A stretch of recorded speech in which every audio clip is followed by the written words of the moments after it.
데일리 브리핑. 네, 매주 월요일 아침 데일리 브리핑에서는 저희 워싱턴 한면택 특파원과 함께합니다. 한 특파원 안녕하십니까? 네, 안녕하십니까. 워싱턴입니다. 자, 이 미국의 주택 시장이 올 한 해 악순환에 빠져서 가장 집 사기 어려운 한 해를 보냈었습니다. 좀 상황이 어땠었는지 좀 부탁드립니다. 네, 그야말로 기준금리 인상에 직격탄을 맞은 부분이 바로 이 주택시장이었습니다. 사실 이게 기준금리, 금리 인상과 모기지 이자율이 바로 직결된 것은 아닌데도 이렇게 수요 공급의 격차를 줄여서 가격을 낮추는, 물가를 낮추려는 연준의 시도에는 엉뚱하게 주택시장이 직격탄을 맞은 것입니다. 네.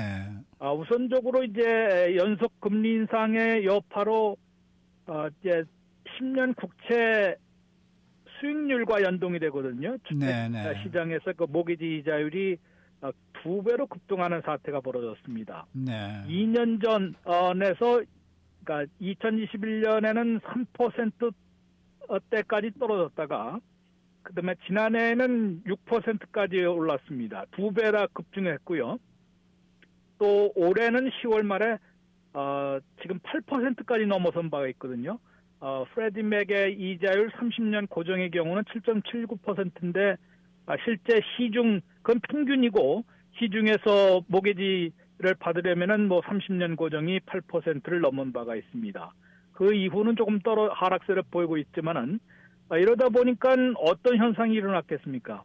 내 집을 팔고 새 집으로 이사할 수가 없는 그런 상황이 벌어질 수밖에 없었습니다. 왜냐하면 지금 살던 집은 3 내지 5% 사이에 낮은 모기지 이자율을 갖고 있는 것인데 이것을 팔면은 그것을 완납하고 가는 것이기 때문에 그게 포기하는 거나 마찬가지거든요. 네. 그런데 새 집을 또 구하려면은 그야말로 6% 내지 7%, 많게는 8% 가까운 이제 모기지 이자율을 부담하고 돈을 내야 되기 때문에 매월 내야 하는 상환금이 상당히 급증하게 됩니다. 이러니까 살던 집을 팔고 이사할 수 있는 그런 사람들이 상당히 급감을 할 수밖에 없는 상황이었죠. 내 집을 팔고 그동안 오른 시세 차익만 챙기려는 사람들이거나, 그러니까 새 집을 사지 않으려는 사람들이거나, 아니면은 아예 첫 집을 구입하는 사람들, 또는 모기지를 보통 집값의 80%를 융자받지 않습니까? 예. 그런데 캐시올리로 사는 사람들이 한 30% 정도 됩니다. 그런 사람들이 아니고서는 일반 서민들, 보통 가정에서는 그야말로 내 집을 팔고 새 집으로 이사하기가 어려운 그런 최악의 한 해가 됐는데요. 이러다 보니까 새 집을 사려는 사람들, 또 캐시로 사려는 사람들은 이 사람들은 좀 생기는데 팔려는 집이 없으니까 공급이 아주 태부적이 된 것입니다. 그러면은 공급 부족이면은 당연히 수요는 많고 공급이 딸리면은 가격은 오르가는 거 아니겠습니까? 네. 그러면 이제 집값이 그래서 계속 오르는 것이죠. 올해는 안 되고 얼어붙었는데도 집값만 오르는. 이 집값을 오르는 건 집을 팔아야만 이 차익이 생기는 것인데 네. 실질적으로는 그냥 안고 있는데 그 집값만 오르면은 세금만 더 내야 될 거고요. 그러니까 모든 사람들이 아주 고통받는 한 해를 보낼 수밖에 없었고요.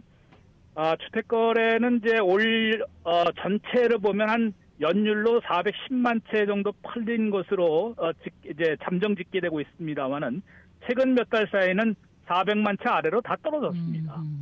이번에 아마 이번 주에 나오는 것도 377만 채. 이거는 연율로 계산이거든요. 한 해 네. 전체 팔린 채가 이제 그렇게 예측이 되는 건데 379만 채에서 377만 채가 또 떨어졌을 것 같다. 이렇게 되면은 410만 채도 안 될 가능성이 높고요. 이런 악순환이 계속되다 보니까 그야말로 이제 내 집을 마련하기 가장 어려웠던 그런 한 해로 꼽히고 미국의 주택시장은 최악의 한 해를 보낸 것으로 되고 있습니다. 말씀하신 내용 가운데 한 가지 저는 좀 놀라웠던 게 집을 구매하신 분의 30%가량이 현금으로 집을 구매하셨다고 하셔가지고 깜짝 놀랐습니다. 와우.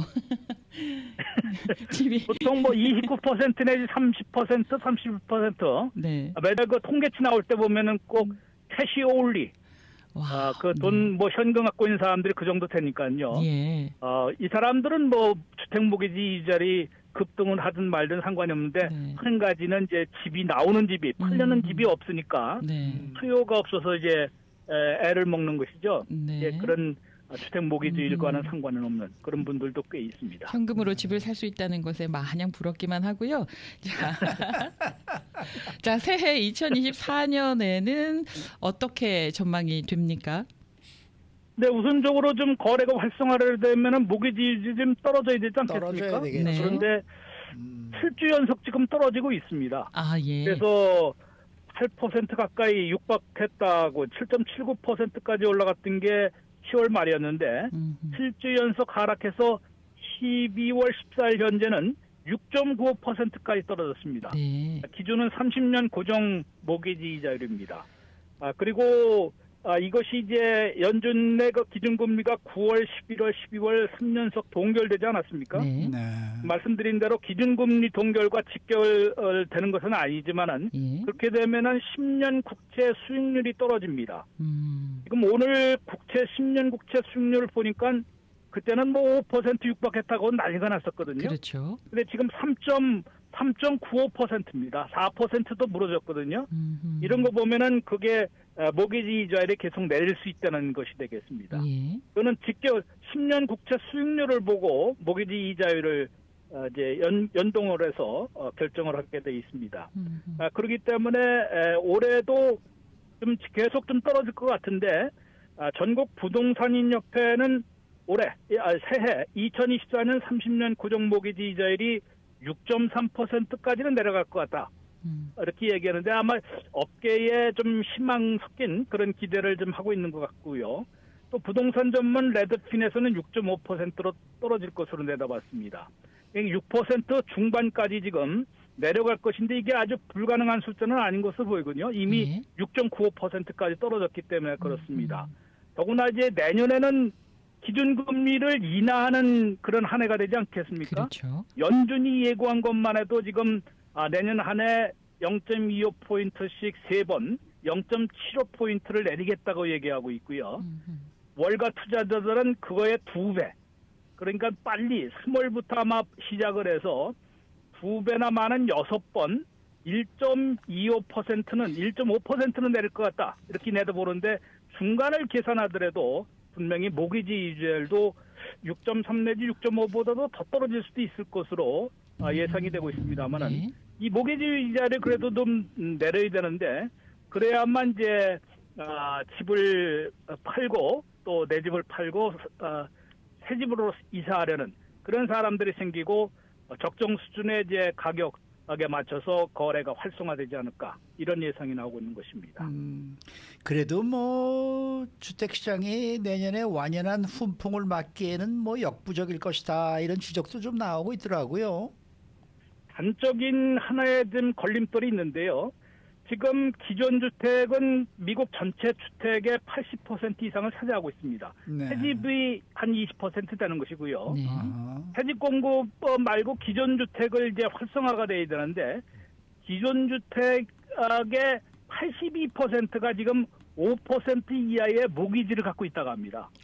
네. 그러니까 6%로 내려더라도 집살이 팔고 새 집으로 이사하기가 좀 어려운 상황이 새해도 계속되지 않겠느냐. 그래서 이제 모기지자율이 5%까지는 더 떨어져야지만 거래가 좀 활성화될 것으로 보는 것이고요. 82%나 되는 중에서도 저도 그렇습니다만 이제 2년 전에 3.24% 막 떨어지고 그랬을 때 대융자 받은 사람들이 많거든요. 그렇죠. 그래서 네. 82%가 지금 5% 이하의 모기지 이자를 갖고 있어서 그런데 3%의 모기지 이자를 다시 돌아오는 것은 뭐 거의 불가능할 것으로 업계에서도 내다보고 있는데 6% 정도로 초반으로 떨어지면은 한번 도전해볼 만한 그런 사람들도 많이 생길 겁니다. 왜냐면 차익을 챙기면서 한 1%까지는 뭐 조금 더 쓸 수도 있지 않겠느냐. 이런 사람들이 지금 생겨나면은 거래가 좀 늘어날 수가 있는데요. 네. 전국 부동산인협회에서는 내년에 주택 판매가 13.5%나 늘어날 것이다 라고 예상을 하고 있습니다만은 업계 기대보다는 조금 못 미치더라도 분명히 그 활성화는 좀 될 것 같고 해빙이 시작될 것이다라고 얘기를 하는데 말씀하신 대로 전체 82%가 5% 이하의 이 모기지 이자율을 갖고 있는데 그걸 팔고 그걸 포기하고 6%의 또 세진 모기지 이자율을 적용받으려는 사람이 그렇게 많지는 않을 수도 있기 때문에 그러나 이제 그것이 기대보다는 그렇게 훈풍이 되지는 못할 수도 있다. 이런 그 경고도 나오고 있는 것인데요. 그러나 이게 변수가 좀 있습니다. 뭐 미국 경제 전체도 그렇지만은 기준금리가 계속 내려가고 지금 보면은 뭐 모기지 이자율도 상당히 뭐 8%를 금방 얘기했다 2달 만에 지금 6%대로 내려간 거 아니겠습니까? 그렇죠. 이러다 보면은 이것이 그 금리 인하가 또 시작되면은 상당히 또 주택 모기지 이자율도 내려갈 수 있고 그런 네. 봄철 이사철 새 학기에 시작할 때는 주택 거래가 상당히 또 활성화될 수도 있는 그런 여지는 남아 있는 것으로 보입니다. 네. 네, 네. 네. 오늘 말씀 잘 들었습니다.